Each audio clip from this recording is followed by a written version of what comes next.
महाभारत का युद्ध तो समाप्त हो चुका था।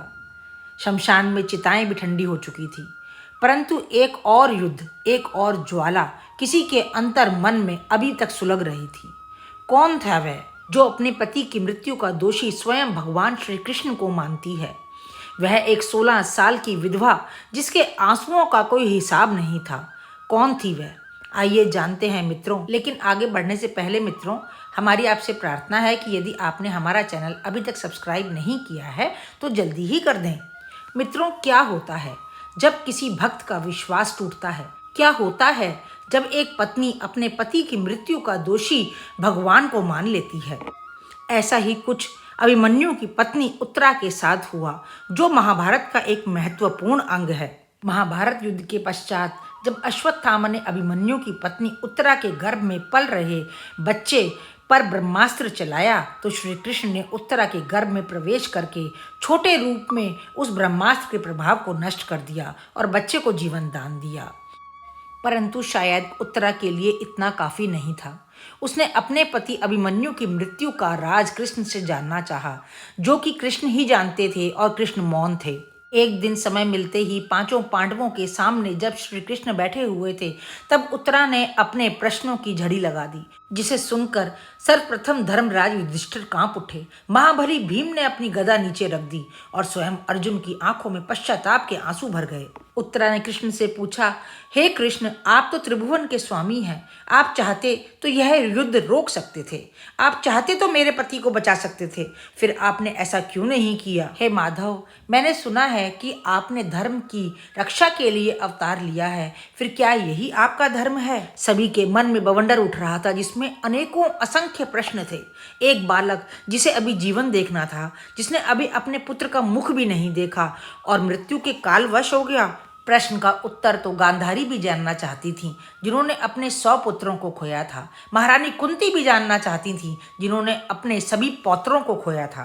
कृष्ण उठे और उन्होंने अपना हाथ उत्तरा के मस्तक पर रख दिया और कहने लगे, उत्तरा, तुमने जो कुछ भी कहा वह एक पत्नी का धर्म था, और मैंने जो कुछ सुना वह एक सारथी का, तुम्हारे इस अपराधी मामा का कर्तव्य था।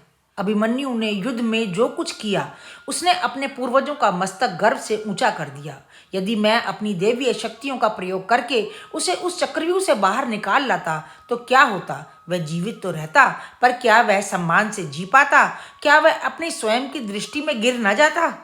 हे उत्तरा, विधि का विधान सभी के लिए अटल है। उसका जीवन काल इतना ही था, परंतु मैंने अभिमन्यु को मृत्यु नहीं, अमरता प्रदान करी है। हाँ, यह तुमने सत्य कहा कि उसका वध धर्म नहीं था, अधर्म की पराकाष्ठा थी, और उस अधर्म को करने वाला प्रत्येक व्यक्ति अपने कर्मों का फल भोगेगा। कोई भी इससे बच नहीं पाएगा। अभिमन्यु कोई साधारण बालक नहीं था। उसका जन्म एक विशेष कारण के लिए पृथ्वी पर हुआ था। वह सत्य मैं तुम सभी को बताता हूँ। जब इस पृथ्वी पर धर्म की स्थापना के लिए देवताओं को अपने अंशों सहित अवतार लेने का आदेश हुआ, तब सभी देवता मान गए, किंतु चंद्रदेव ने अपने प्रिय पुत्र वर्चा को पृथ्वी पर भेजने के लिए मना कर दिया। सभी देवताओं के बार बार आग्रह करने पर चंद्रदेव एक शर्त पर माने कि मेरा पुत्र धर्म के पक्ष में लड़ेगा, अपने शौर्य से तीनों लोकों में विख्यात होगा, किंतु मैं उसे 16 वर्षों से अधिक पृथ्वी के लोक में रहने नहीं दूंगा। 16 वर्ष की आयु पूर्ण होते ही उसे मेरे पास चंद्रलोक वापस आना होगा। वही चंद्रदेव पुत्र अभिमन्यु के रूप में जन्मा था। बताओ पुत्री, यदि यह सत्य मैं तुम्हें विवाह से पूर्व बता देता तो क्या तुम अभिमन्यु से इतना निस्वार्थ प्रेम कर पाती? मैंने तुम्हें एक अल्पायु पति की पत्नी होने का दुख नहीं, अपितु एक वीर की पत्नी होने का गौरव प्रदान किया है।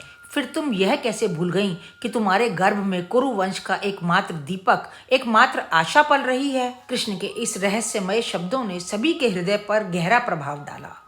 उत्तरा को पहली बार लगा कि कृष्ण का निर्णय क्रूरतापूर्ण नहीं, अपितु करुणा से भरा हुआ था। उसकी आंखों से आंसू बहने लगे। उत्तरा का मन शांत था। उसके मन में स्वीकृति का भाव था। मित्रों, इस कहानी के माध्यम से, हमारे व्लॉग के माध्यम से आपने जाना अभिमन्यु की मृत्यु के पीछे का रहस्य, चंद्रदेव और उनके पुत्र वर्चा की कथा। यह आपको कथा कैसी लगी? आपको यह रहस्य कैसे लगा? मुझे कमेंट बॉक्स में कमेंट करके जरूर बताइएगा। और हाँ मित्रों, यदि आपको हमारे व्लॉग पसंद आ रहे हैं तो लाइक का एक बटन प्रेस जरूर करिएगा। मिलते हैं अब अगले व्लॉग में, तब तक के लिए राम राम।